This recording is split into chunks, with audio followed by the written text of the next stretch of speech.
नमस्कार विद्यार्थी मित्रांनो, ज्या विद्यार्थ्यांना महाराष्ट्र राज्यामध्ये BVSC म्हणजे bachelor of veterinary science and animal husbandry म्हणजे ज्या विद्यार्थ्यांना नीटच्या परीक्षेनंतर ॲनिमल डॉक्टर व्हायची इच्छा आहे, तर अशा विद्यार्थ्यांसाठी महाराष्ट्र राज्याचे रजिस्ट्रेशन हे चालू झालेले आहेत. आता हे रजिस्ट्रेशन कशा पद्धतीने असणार आहेत, किती कॉलेजेस आहेत, त्याचे कट ऑफ्स काय लागतात व इलिजिबिलिटी क्रायटेरिया काय आहे ते थोडंसं आपण या व्हिडिओमध्ये बघणार आहोत. आता सगळ्यात पहिल्यांदा म्हणजे या कोर्सला त्या विद्यार्थ्यांना जाता येतं ज्या विद्यार्थ्यांनी या वर्षीची म्हणजे नीट 2024 ही परीक्षा दिली असेल. फक्त अशाच विद्यार्थ्यांना BVSC या कोर्सला ॲडमिशन घेता येतं. त्याचबरोबर 12वी बोर्डमध्ये साधारणतः किती मार्क असणं गरजेचं आहे ते सुद्धा आपण थोडंसं बघूया. पहिल्यांदा म्हणजे 12वी बोर्ड तुम्ही सायन्समधून दिलेलं असणं गरजेचं आहे. सायन्समध्ये तुम्हाला इंग्लिश, फिजिक्स, केमिस्ट्री आणि बायोलॉजी असे 4 विषय तुम्हाला 12वीमध्ये तुम्ही शिकलेलं असणं गरजेचं आहे.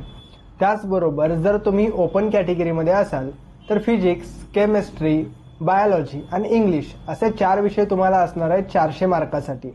तर या 400 पैकी तुम्हाला कमीत कमी 12वी बोर्डमध्ये 200 मार्क्स मिळवणं गरजेचं आहे. म्हणजे 50% कमीत कमी तुम्हाला या 4 विषयामध्ये असणं गरजेचे आहेत. तर तुम्ही bachelor of veterinary science and animal husbandry या कोर्ससाठी इलिजिबल होऊ शकता. त्यानंतर जर तुम्ही रिझर्व्ड कॅटेगरीमध्ये येत असाल म्हणजे SC, ST, NT, OBC या कॅटेगरीजमध्ये जर तुम्ही येत असाल तर तुम्हाला 400 पैकी 190 मार्क्स मिळवणं गरजेचं आहे जर तुम्हाला BVSC कोर्सला ॲडमिशन घ्यायचं असेल तर. ज्या विद्यार्थ्यांना मिनिमम एवढा स्कोर आला असेल ते विद्यार्थी ॲडमिशनसाठी इलिजिबल असतील. ॲडमिशन्स मात्र नीटच्या तुमच्या स्कोरवरतीच होणार आहेत. आता साधारणतः आपल्या इथं कॉलेजेस किती आहेत तेही थोडंसं आपण बघूया. सध्यापर्यंत म्हणजे मागच्या वर्षीपर्यंत महाराष्ट्रामध्ये गव्हर्नमेंटचे 5च कॉलेजेस आपल्या इथं अवेलेबल होते. प्रायव्हेटचं सध्या तरी महाराष्ट्रामध्ये कोणतंही कॉलेज काउन्सिलिंग प्रोसेसमध्ये अवेलेबल नव्हतं. सो या 5 कॉलेजेससाठी मागच्या वर्षी ॲडमिशन प्रोसेस झाली होती. यावर्षी कदाचित एक नवीन कॉलेज यावर्षी ॲड होऊ शकतं. आता ही 5 कॉलेजेस कोणती कोणती आहेत तेही थोडंसं तुम्हाला स्क्रीनवरतीही दिसत असेल, तेही थोडंसं मी सांगतो. पहिलं कॉलेज आहे मुंबईमध्ये, दुसरं कॉलेज आहे नागपूरमध्ये, तिसरं कॉलेज आहे शिरवळ म्हणजे सातारा येथे हे तिसरं कॉलेज आहे.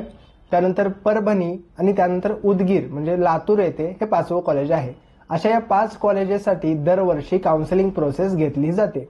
आता इथं परत स्टेट कोटा व रिजनल कोटा असा प्रकार असतो. फॉर एक्झाम्पल आता मी सांगली, कोल्हापूर, सातारा या जिल्ह्यांचा जर विचार करायला गेला तर यांच्यासाठी रिजनल कोटामध्ये जे कॉलेज येतं ते शिरवळचं कॉलेज येतं. सो असं प्रत्येक जिल्ह्यांसाठी त्यांच्या रिजनमध्ये एक वेगळं कॉलेज येत असतं. याच्याबद्दल जर तुम्हाला इन डिटेल माहिती हवी असेल की तुमच्या रिजनमध्ये तुमचं कॉलेज कोणतं येतं तर ते तुम्ही आरएमच्या नंबरवरती कॉन्टॅक्ट करून कन्फर्म करू शकता.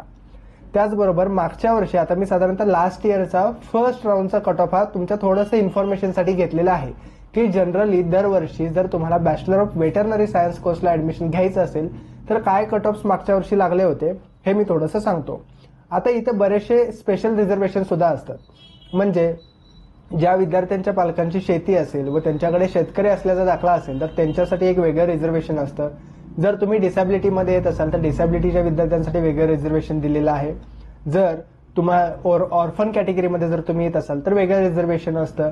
किंवा तुम्ही प्रोजेक्ट अफेक्टेड जर असाल तर त्यासाठी सुद्धा वेगळं रिझर्वेशन या ठिकाणी दिलेलं असतं. आता मी नॉर्मल रेग्युलर विद्यार्थ्यांसाठी ज्यांना अदर ॲडिशनल रिझर्वेशन कसलेही नाहीत तर अशा विद्यार्थ्यांचे काय कट ऑफ्स लागले होते हे थोडंसं स्क्रीनवरती दिसत असेल, मीही तुम्हाला सांगतो. आता इथं मेल कॅन्डिडेटसाठी आणि फिमेल कॅन्डिडेटसाठी दोन्ही वेगवेगळे कट ऑफ्स डिक्लेअर होतात. आता ओपनच्या विद्यार्थ्यासाठी म्हणजे मेल कॅन्डिडेटसाठी 510 एवढा कट ऑफ मागच्या वर्षी पहिल्या राऊंडला लागला होता. व फिमेल म्हणजे ज्यांना कसलेही अदर रिझर्वेशन नाही, ओनली ओपन कॅटेगरीमध्ये येतात तर अशा फिमेल स्टुडंटसाठी 470 एवढा कट ऑफ मागच्या वर्षी लागला होता. EWS कॅटेगरीच्या विद्यार्थ्यांसाठी मेल कॅन्डिडेट 490 व फिमेल कॅन्डिडेट 463 एवढा कट ऑफ मागच्या वर्षी लागला होता. त्यानंतर OBC कॅटेगरीसाठी मेल कॅन्डिडेटसाठी 477 व फिमेलसाठी 452 एवढा कट ऑफ लागला होता. NTB only mail seat first राऊंडमध्ये अवेलेबल होती, 408 लागला होता. त्यानंतर NTC mail candidate 493, female 459, NTD 504 लागला होता व फिमेलसाठी 478. SC कॅटेगरीसाठी 413 व फिमेल SC साठी 379 एवढा खाली कट ऑफ हा गेला होता. ST कॅटेगरीसाठी 300 व ST फिमेलसाठी 271. साधारणतः या रेंजमध्ये हे कट ऑफ लागले होते. पण आता जर तुम्ही यावर्षी ऍडमिशन घ्यायचा विचार करत असाल तर मार्कानुसार थोडंसं अनालिसिस करू नका. रँकचा विचार करणं सुद्धा गरजेचं आहे. आता जे काही मी मार्क्स सांगितले कदाचित त्याच्यापेक्षा एक 60 ते 70 मार्कांनी एक्स्ट्रा कट ऑफ यावर्षी लागू शकतो असं कन्सिडर करून चला.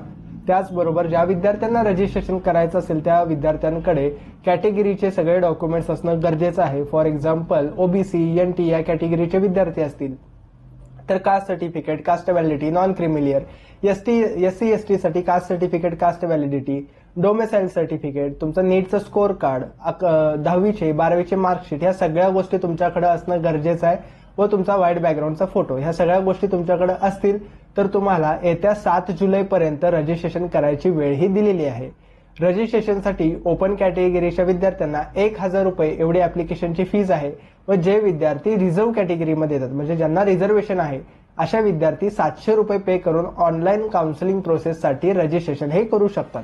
7 जुलै 2024 पर्यंत तुम्ही या काउन्सिलिंग प्रोसेससाठी रजिस्ट्रेशन करू शकता.